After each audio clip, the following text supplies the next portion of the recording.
A high school cheerleader falls into a coma before a prom. 20 years later, she awakens and wants to return to high school to reclaim her status and become prom queen.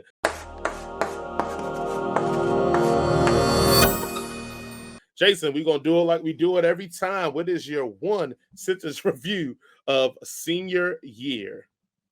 Senior year, more like senior smear. No, I'm not doing that joke again. Man, Sam Richardson, you need to do something with your career, bud. I can't have you sipping for every white woman out there. Right? Man, this movie is a hot mess, just like my senior year in high school and in college. All right, I'm jumping in this one. Look, Go if we're ahead. gonna do we're gonna do a reboot or remake of Never Been Kissed, at least do a good job of it. At least make the character fucking likable. Um, Rubble Wilson looks like a bad CGI version of her fat self. It's bad. Like, and I'm sorry. I know she's getting healthy, and I'm trying to do the same thing. And hopefully, I look as good as she looks in this movie to the degree of looking good that she could. But she just looks weird to me because I guess we're used to like the old Rebel Wilson. So I guess I get used to this new Rebel Wilson. But besides that, like, this movie's terrible. This movie has no energy, and the jokes are flat. You know what I realized? The more entertaining the head canon of this would have been, the more entertaining movie would have been the 17-year-old trying to adapt to be an adult and live in the adult world and go through that process. But instead, we get this 17-year-old who's in a 37-year-old's body going back to high school to do this again. And they do this whole like, oh, it was the 90s. Now she's going to go back to doing the 90s. And it's like, well, one, a lot of the retro 90s stuff is back in. So it wouldn't have been really that different. Two, like these kids now don't give a shit about any of this stuff. And they tried to convey that a bit, but it still was like, oh no, but that girl's still the popular girl. And it's like, no, well, you guys are on these old, climate control, be who you want to be. We don't care about your sexuality, blah, blah, but you're still following someone just because it just didn't connect for me. Another thing about this movie, besides that, just the facts of it, is that you put Rebel Wilson in this role and this role should be something that you root for her to succeed because she lost her childhood. That should have been the message. Like being a kid, enjoy being a kid while you could be a kid. Losing your childhood because of this villainous act hurts. But instead, Rebel Wilson's character is the worst character in the whole movie. She's such a bitch. Like she's yeah. Like you have two down ass friends. Like I'm talking about down ass friends, and you are disregarding them because you want to like bone some like white dude that you think is attractive. And then also, like, yes, is the character Tiffany supposed to be the That villain? you stole from somebody else. That's what I was about to say. You stole her boyfriend, and then you try to paint her as the villain. Now, what she did was villainous, but here, there's other problem in the movie. They never even addressed that. I don't think that's even came out. Like they never had the point where Tiffany admits that she's the one that sabotaged you, and this is why you fail. Me and the twins did this to you. It's never brought up. So on the surface level, it looks like an accident. So really, Rebel Wilson's character is just beefing with Tiffany because 20 years ago she was beefing with Tiffany. That's it. It wasn't like, oh yeah, Tiffany like sets you up, and it's like, oh, that chick, I'm gonna get revenge on her daughter since I can't get. No. It's just like, nah, I'm back in high school and I want to be the prom queen. You have no prom queen, so let's make a prom queen, and then I'm gonna try to do it. And then Tiffany's like, oh, well then I'm gonna get. I don't know if it's revenge, but I'm just gonna make her life a living hell just because. Like, it just makes no sense. And like I told my wife, we were eating breakfast this morning because she fell asleep on the movie. It was so bad. And she likes Rebel Wilson. I don't really care for her, but she likes Rebel Wilson. And I said, you know what? This movie's Never Been Kissed. The worst version of it. Like how we just finished reviewing Chip and Dale, and it was like when they went to the part of town with the bad animation. This is the bad animation version of Never Been Kissed. It's god awful, man. And the worst part, and I know I keep saying the worst part, but here's really the worst part. The really worst part of this is at the end of the movie, there's end credits where they have the outtakes. The outtakes are more entertaining than anything in this fucking like they movie. Were having fun. Exactly. And I'm like, where was this when the movie was going on?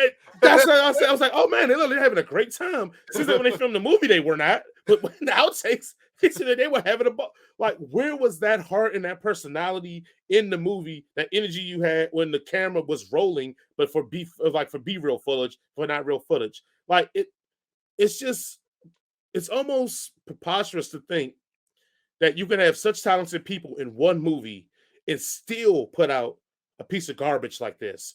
And then my last thing is that Rebel Wilson, all right, we get it. You're a comedian, you have a shtick. But if your role was to play a 17-year-old girl in a 37-year-old woman's body, so your mom's 17, why is your shtick still the same? So are you trying to tell the audience that, oh, your shtick is for 16 and 17-year-old girls to laugh and chuckle at because that's what you were representing, and you did the exact same thing that you do in all your other movies?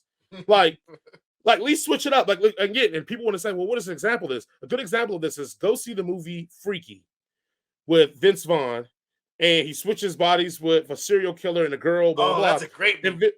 Yeah, Vince Vaughn has to play the girl. He has to play like a 16-year-old girl. Yeah, and he changes his mannerisms. He changes how he acts. He changes his tone of voice. He changes how he moves. Like he does everything to emulate the 7. Now, granted, the characterization of how that 17-year-old girl acted versus how he acted is off, but he still changes how he does, and he changes his shtick to fit the role of this. No, Rubble Wilson's still giving middle fingers and making sly little soft-spoken comments behind me. What are we doing? Like, what? No, Netflix. You're already raising your prices on us. You're raising your prices on us, and you give us this? Really, Netflix? Really? I'm sorry. I'm out of breath. My blood pressure high again. I got to take my medication. Jason, go ahead. What do you think of the year?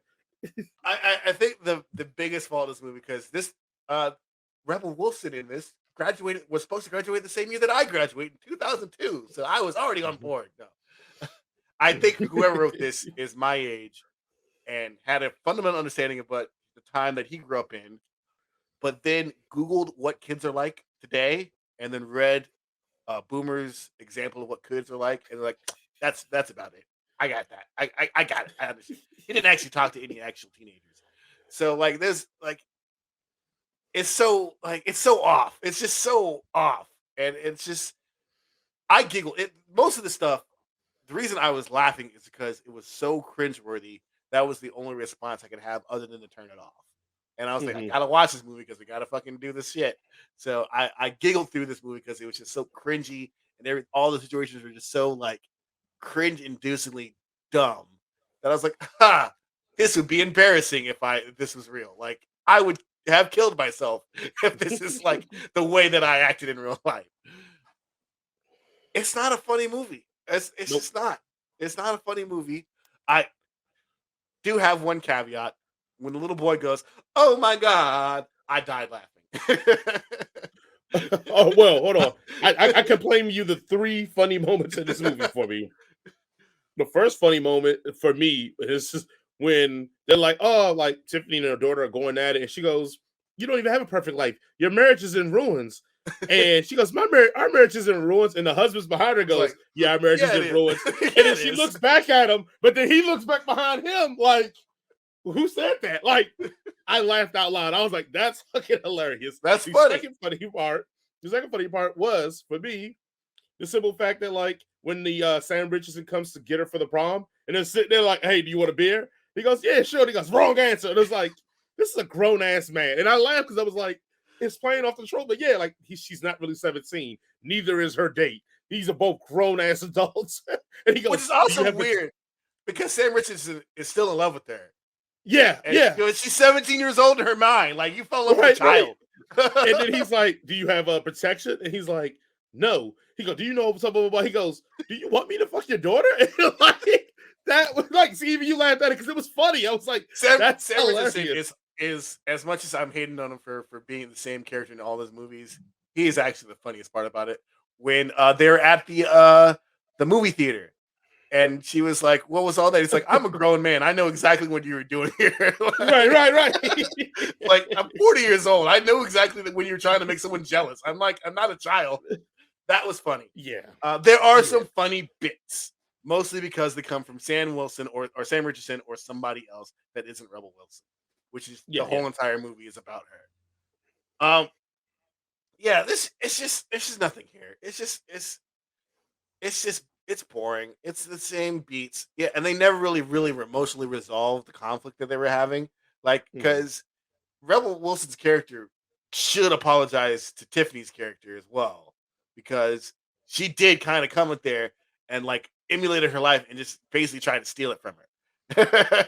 Right. And then when she realized, "Oh my god, you have my life, the life that I wanted as a child," she did try to actually ruin it. She tried to, seduce her husband, who was all about it, which I don't know why.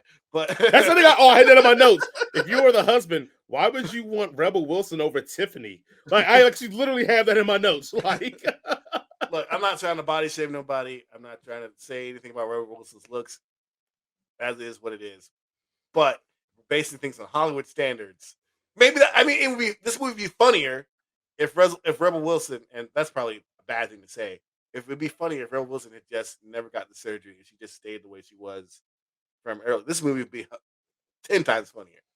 And like it would have been like maybe even more body positive because she looks like the way she used to look, and and this guy is still trying to be like, "Yo, what's your name is?" right. That would be great. But it's like,